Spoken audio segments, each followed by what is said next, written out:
आज हम सुल्तान सलाहुद्दीन अयूबी के जीवन और उनकी विरासत पर एक गहरी नजर डाल रहे हैं। हमारे पास जो लेख है सुल्तान सलाहुद्दीन, एक महान योद्धा और नेक इंसान, हम उसी के जरिए समझने की कोशिश करेंगे।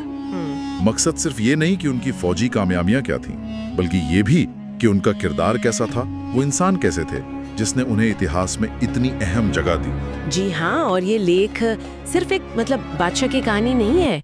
ये तो लीडरशिप, रणनीति और जैसा आपने कहा मुश्किल हालात में भी अपनी नैतिकता, अपने उसूलों पर कायम रहने की एक बड़ी दिलचस्प मिसाल है। बिल्कुल। तो लेख बताता है कि उनका असली नाम यूसुफ इब्ने अयूब था। जन्म हुआ 1137 में तिकरीत में, जो आज का इराक है। लेकिन उनका बचपन, उनकी परवरिश वो सीरिया में हुई। हाँ, नूरुद्दीन जंगी के साथ गुरूर नहीं आया, कोई घमंड नहीं। उनकी जिंदगी इबादत, अदल यानी न्याय और इंसाफ, इन चीजों के इर्द गिर्द घूमती थी। ये वाकई गौर करने लायक बात है। अक्सर हम देखते हैं कि शक्ति इंसान को बदल देती है ना?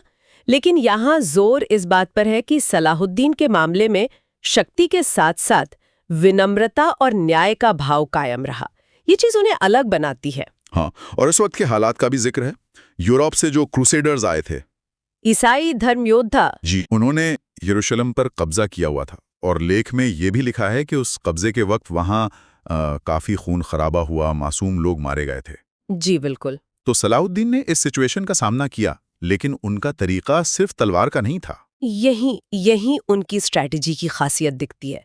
लेख साफ कहता है कि उन्होंने फौरन कोई जज्बाती रिएक्शन नहीं दिया, बल्कि सब्र से काम लिया, पूरी योजना बनाई, मुस्लिम सेनाओं को एकजुट किया। ये सिर्फ ताकत का खेल नहीं था। हाँ, ये एक सोची समझी चाल थी। बिल्कुल, रणनीति, कूटनीति, एकता, सब कुछ शामिल था। और इसी का नतीजा था 1187 की वो मशहूर जंग, बैटल ऑफ हातिम, जहां उन्होंने क्रूसेडर्स को एक बड़ी शिकस्त दी। निर्णायक हार थी वो क्रूसेडर्स के लिए। जी, लेकिन उसके बाद जो हुआ वो शायद और भी ज्यादा अहम है।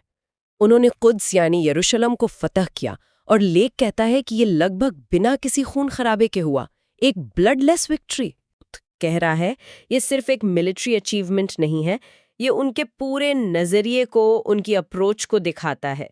सवाल सिर्फ जीतने का नहीं था, बल्कि कैसे जीता जाए ये भी था।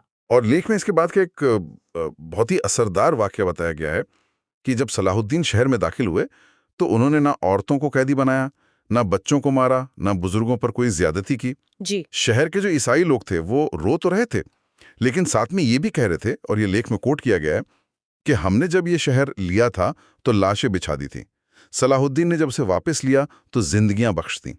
ये तुलना, ये कमाल की है। और स्रोत इसी को सलाहुद्दीन की असली जीत कहता है। इंसानियत की जीत। बिल्कुल, इंसानियत की जीत। फिर 1193 में दमिश्क में उनका इंतकाल हो गया, लेकिन लेख के आखिर में यही बात है कि उनका नाम आज भी बहुत इज्जत से लिया जाता है। तो क्या सिर्फ उनकी जीतें देखते हैं, या ये भी देखते हैं कि वो जीत कैसे हासिल की गई और उसके बाद क्या हुआ? ये सवाल आज भी उतना ही मौजू है।